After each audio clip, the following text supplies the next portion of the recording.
بسم اللہ والسلام علی رسول اللہ۔ ایک سوال ہمارے دارالفتہ میں یہ آ رہا ہے کہ یہ جو آیت کریمہ پڑھی جاتی ہے لا الہ الا انت سبحانک انی کنت من الظالمین، اس کی کیا فضیلت ہے اور یہ کتنی مرتبہ پڑھنی چاہیے؟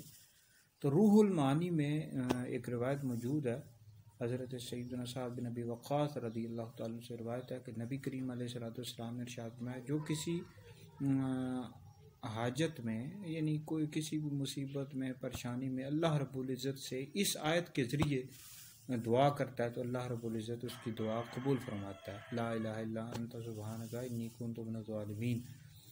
تو بہرحال یہ ہے کہ اس کو پڑھنا چاہیے کسی بھی مصیبت پریشانی کے وقت، اللہ رب العزت پریشانی دور کرتا ہے۔